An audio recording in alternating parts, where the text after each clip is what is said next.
Alright guys, welcome back to Formula 1 news. Major allegations of corruption and foul play going around from other team principals about this man at Toto Wolff after rumours emerged last season that his prior advisor had potentially leaked confidential FIA documents and information in the way of Toto Wolff. Now team principals are concerned that his wife Susie, who is currently employed by the Formula 1 group heading up the Formula 1 Academy, could be leaking confidential information to Toto Wolff in pillow talk, which could provide a competitive advantage to Mercedes. Many team principals are not happy with this current situation. They want serious change. They believe Toto is cheating to get a competitive advantage. What do you guys think in the comment section below?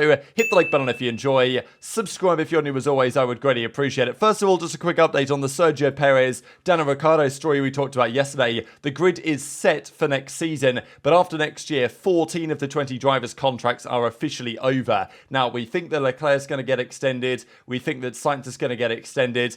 Others are very much up in the air, but as we saw yesterday, big rumours are emerging that Perez could be ousted for Ricciardo mid-season if he underperforms, and there is a contract clause in place to basically make that happen as and when Horner wants to. Now, Joe Soward was catching a lot of flack for this, as you might expect. He was the one who initially made that report, but he actually did say in the replies that, okay, he's not going to reveal his sources, who told this to him, but he doubles down and says, look, what I said is accurate as far as I know, and he said that an informed source told him that contract clause exists. Whether that means that Ricciardo's going to come in for Perez, that's another question. We dived into it in quite a lot of detail in yesterday's video, but let's talk about all the, allegations, let's say, around Toto Wolff over the last, I would say, 18 months or so. And this has really come to a head apparently a few days ago when there was a meeting that went down where Toto Wolff said something that team principals realise he could only have known if he had had conversations with somebody who knew more than the team principals did.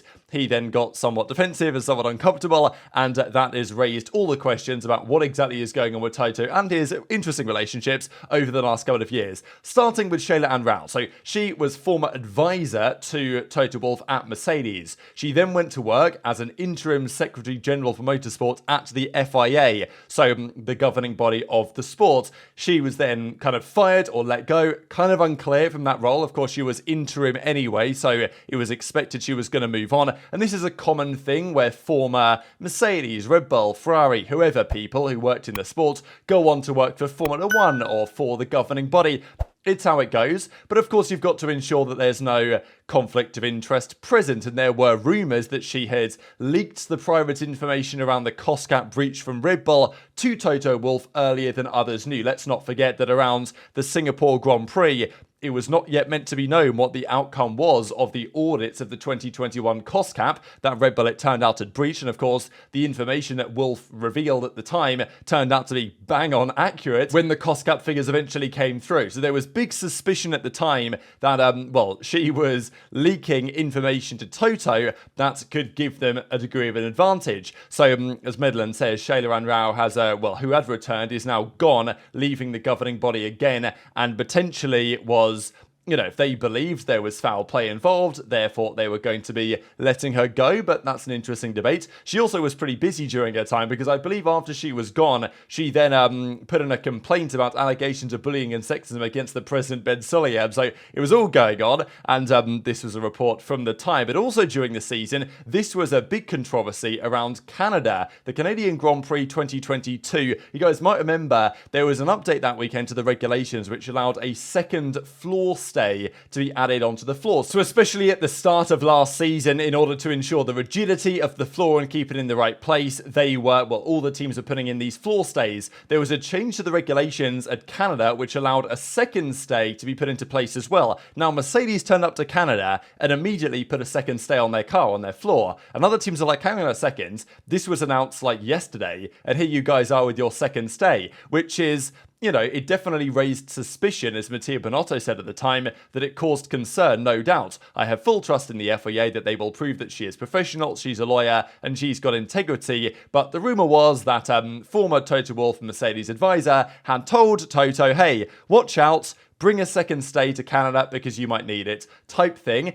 And look, Mercedes will say, oh, there's nothing to this. We just, we were well prepared. We were better prepared than the other teams. But obviously, other teams raised some suspicions as a result. Even Helmut Marko went on to say that, they were surprised, Red Bull, that Mercedes had been able to introduce this second stage just one day after it was announced, and said, well, we don't want to comment on the whole Shayla and Rao thing. But they certainly did shortly afterwards when the cost cap thing occurred. As Marco even said, it is strange an employee of Mercedes moved to the FIA, worked on these documents for the cost cap at Mercedes, and was then responsible for checking them at the FIA. In our opinion, there is certainly a compliance violation, or at least an indication of a compliance violation. The whole thing doesn't make a good impression. So this was all the drama at the time. Toto Wolff then said, no, there's nothing to it. They're just doing this to shift the focus, and maybe they were, to be fair, Red Bull away from, the cost cap breach, because at the end of the day, sure, the information got leaked to Toto Wolff, but it was still Red Bull who had actually breached the cost cap in the first place. But of course, you don't want these level of,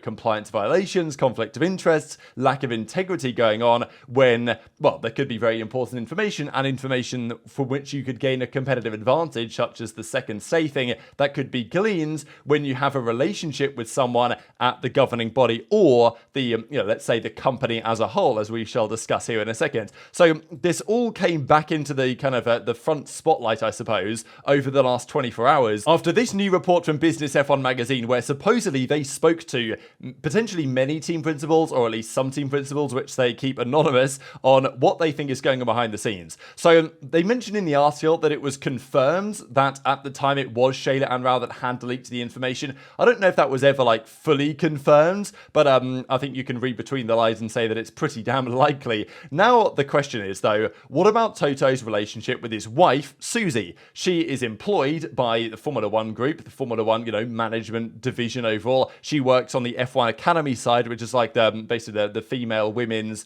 driver academy they're putting on for the new season and beyond. A former team principal said, imagine that Jerry Horner or Raquel Stroll were appointed to head up Formula 2 or get a job at Liberty. Then there would be some degree of conflict of interest. So this is the full article, and I know that it's small on screen if you guys really do want to pause and try and zoom in and check it out, but I'll just kind of read through the most interesting parts of this, because there's quite a lot in here, and it's very interesting. The team principals believe that Wolff now has access to confidential information that they do not via his wife, which is not being shared with them, and Wolff is using for his own benefit. This, of course, is Toto's wife, Susie, right? She's been around, racer in Formula One for a long time. You guys know Susie Wolff. And as they go on to say, worse, they believe the pillow talk going on between the two of them is resulting in Formula One group receiving confidential information from team principal meetings. As one said, the information is flowing both ways, from us and to Toto, but of course we are not getting the benefit of that. He is, and they are. The situation is now so concerning that off-the-record representations have apparently been made privately to President Ben Sulayem,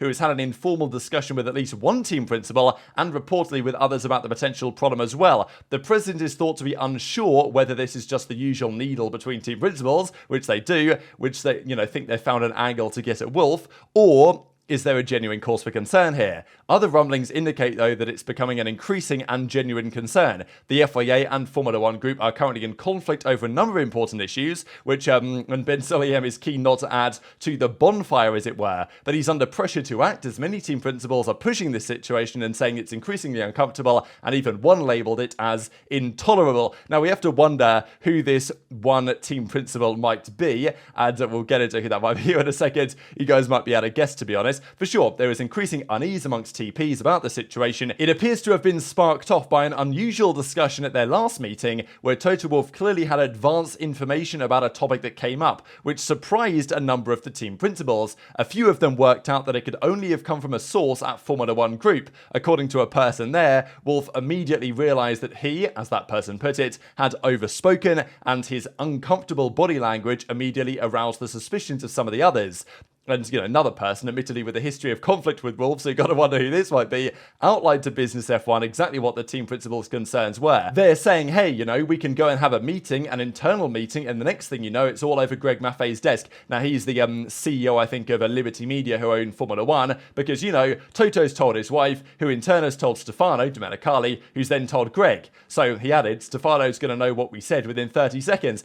very interesting, and I think the TPs are more concerned about it going the other way, that the team principals say something, Toto says it to Susie, in bed or whatever, and then it gets from Susie to Stefano, and then it gets to, Greg, and then, it's not really the way the information should be running. Another former team principal said, I don't know who this is, I believe it's illegal. I honestly believe it's illegal. Certainly there's a massive conflict of interest at the public company level, and apart from that, I believe it's highly unethical. Then they go on to discuss the Shelley-Ann Rouse situation that we have described over the last couple of minutes. The leak caused problems. Horner wasn't happy about it. We know all the story about that. And then the final bit I want to mention is this: a team principal who is no friend of Wolff's. So again, go through the TPs and figure out who might be the most likely candidate. I'll tell you the most likely candidate. He's in the bottom right-hand corner of this picture. But as they go on to say, told Business F1 rather incoherently, so maybe he was had a few drinks, I don't know, but in his exact words, Toto is about the only guy who glibly speaks out of both sides of his mouth at the same time.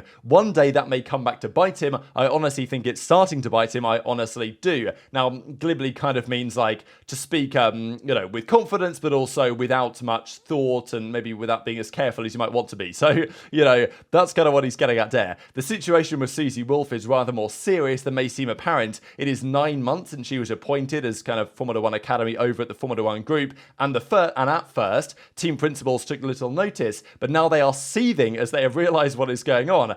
A former TP whose concerns were ignored back in April told this magazine, imagine that Jerry Horner or Kel Stroll, we looked at this a couple of seconds ago, there would be a conflict of interest, it simply wouldn't be tolerated. Susie's job at the academy is just the same, it's a ticking time bomb that's potentially even more serious than what happened in Singapore last year, which was the whole cost gap breach ahead of time. So what might the repercussions of this be? Will Stefano have to tell Susie, alright, we're going to have to cut ties here because there's too much potential conflict of interest? But it's very interesting, the prospect that relationships that Wolff has either with Susie and then information that could potentially be stemming from her conversations with individuals at Formula One get to Mercedes. That could be pretty valuable in terms of, well, not only from the business side, but also from a competitive perspective. And then maybe information from the TPs goes the other way so that possibly Susie Wolff could leak information to Stefano Domenicali, which would inform decisions that might potentially benefit Mercedes. So, I can understand why the team principals are concerned about this, and for good reason.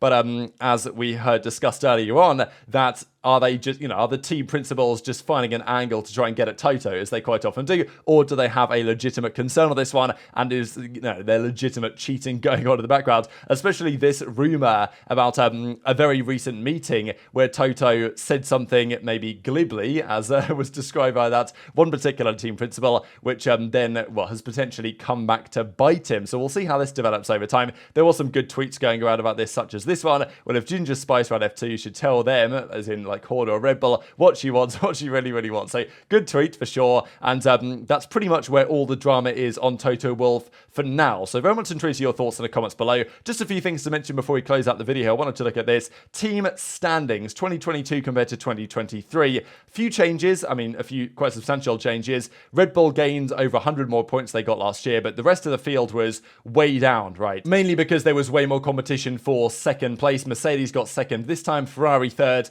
McLaren fourth, of course, Alpine dropped a couple, Aston Martin gained a couple. Look at the Aston Martin points differential, 55 to 280, and Alpine go down. Some people call that the Fernando Alonso effect. Maybe you'd have other reasons for it. The biggest improvers, though, technically were Williams, going from, +3 from 10th all the way up to 7th. AlphaTauri made a step but had less points. Kind of interesting, really, that last season more teams at the bottom had more points. Like even 6th place last year had 55 points. This year 6th place is 120, but 7th had way less, and Alfa Romeo massively regressed, I guess. And then Haas, that's where Haas belonged, maybe, as far as I'm concerned. There was also this going around, the DHL Fastest Lap Award, so congrats to Max Verstappen for winning this one, another victory on the season. I don't think this broke the record, though. I think the record might have been 9 for the most fastest laps in a season, so I don't think that I don't think he's broken it. Might have tied it. Hamilton had 4, Perez had 3, and then the other drivers you guys can see on the screen as well. And that aligns a little bit bits with what we see here. Points finishes in 2023. Verstappen, of course, at every single race. Hamilton was very close if he, well, of course, he crashed out in Qatar after the collision with his teammate.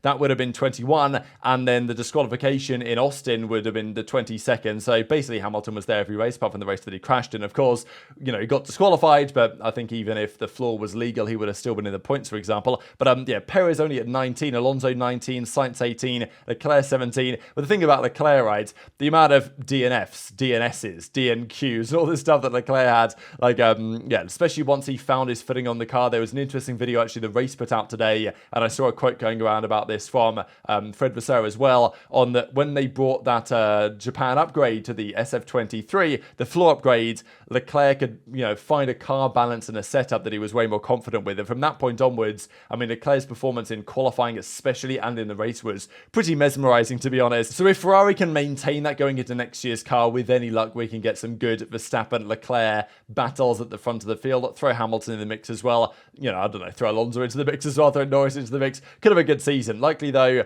yeah, the Red Bull's going to be too good. But Toto Wolff is apparently trying everything to prevent that from happening for too much longer. Whether Formula 1 and the FIA will allow this stuff to continue, that remains another question entirely. So hit the like button if you enjoyed, subscribe if you're new, take care, and I'll see you next time.